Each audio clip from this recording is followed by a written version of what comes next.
je vais intervenir de deux manières différentes cet après-midi. Ma contribution tentera de faire état sur quelques réflexions qui me semblent liées, qui vont partir du plus général, du plus peut-être sociétal, pour arriver au bout du compte à tenter de montrer comment, bien que mal, c'est pas toujours facile, sur le terrain, en termes de développement d'une politique culturelle, des choses peuvent essayer de se faire. La première partie que je vais aborder est plus une partie personnelle, c'est-à-dire que, pour être très clair, je ne parle pas à ce moment-là au nom du Conseil général, c'est plus un certain nombre d'idées, de réflexions, peut-être un peu à repose-poil de ce que l'on entend dire de temps en temps, que je vais vous livrer. La deuxième partie, la seconde partie même, elle va être plus pour répondre à un certain nombre de questions sur comment un Conseil général peut s'immiscer dans ces questions de développement de l'art contemporain et quels peuvent être un certain nombre de choix contingents à des aspects politiques mais aussi budgétaires, quels peuvent être un certain nombre de choix qu'il fait en ce moment et qui sont bien entendu, je l'espère, discutables, amendables certainement et que je vous exposerai. Faut-il abandonner l'art contemporain à une élite? On aurait pu j'aurais pu intituler cette première partie comme ça, et j'aurais pu la sous-titrer: est-ce que la sensibilisation à l'art contemporain peut être un outil de réduction des inégalités sociales et culturelles face à la culture? La spécificité de l'art contemporain. Dans un premier temps, il est peut-être nécessaire de rappeler la spécificité de l'art contemporain.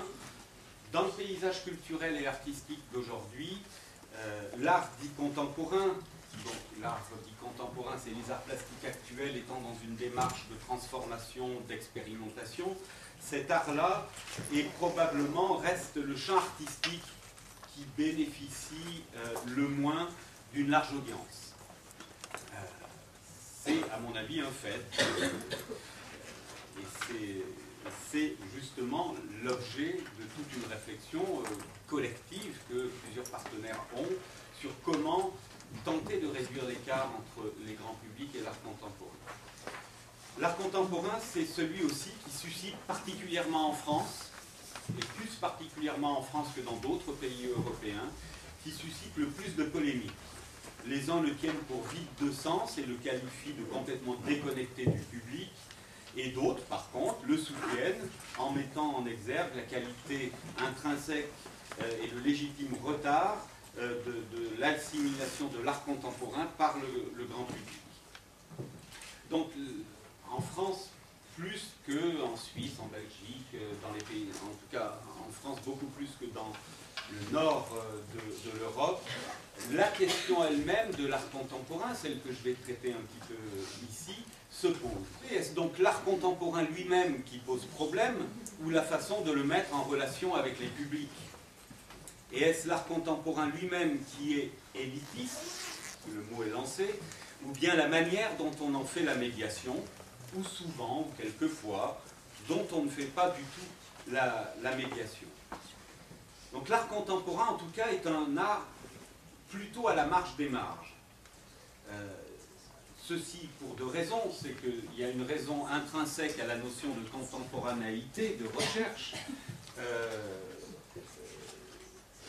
puisque un certain nombre d'artistes sont dans un flux de recherche, forcément, eux-mêmes étant en expérimentation, en découverte, nous, publics, ne pouvons pas être au diapason, en termes de temporalité, en termes de temps, au diapason de sa recherche.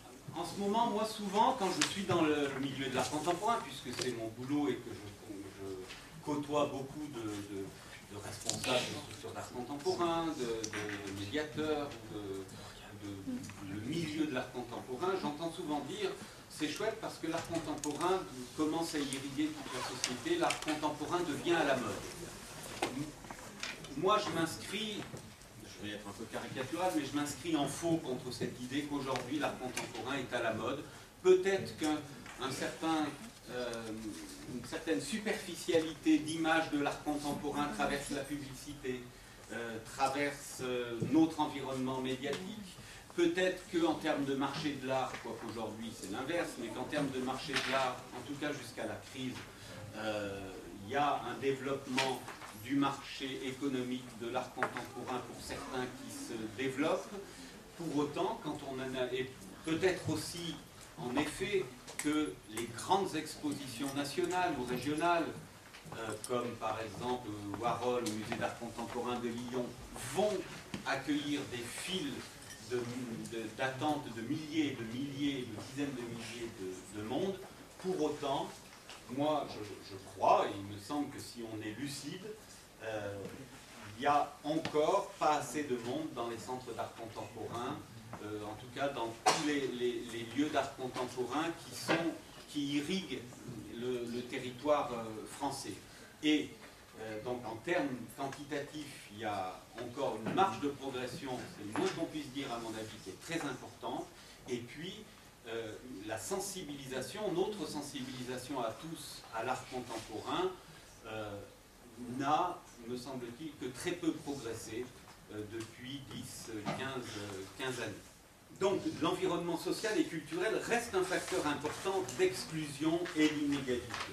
Mais, et tout ce que je vais essayer de dire tient dans ce mais, ce déficit de relations aisées avec l'art contemporain se vérifie également au niveau, très souvent, des classes plus aisées de la société, qui sont souvent tout aussi dubitatives et en situation d'échec vis-à-vis de l'art actuel.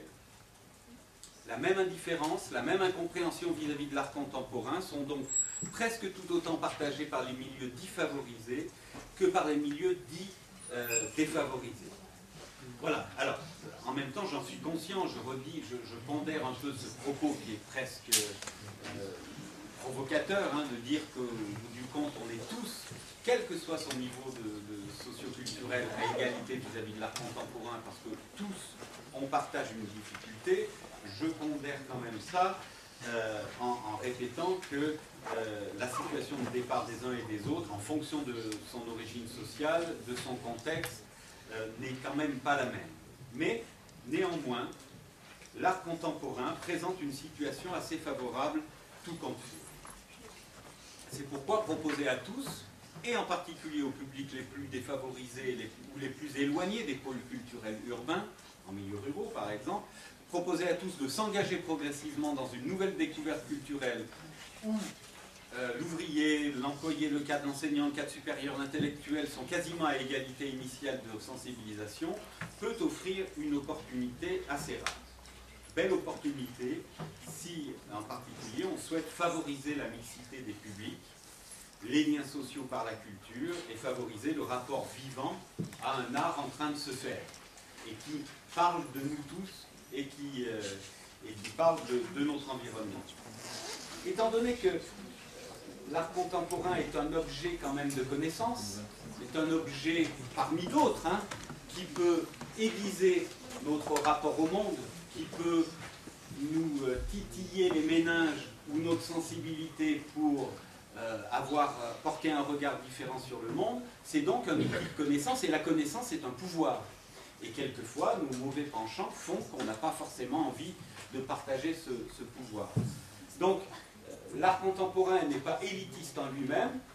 Peut-être qu'on pourrait plus avoir envie de le partager lorsqu'on est professionnel de l'art contemporain.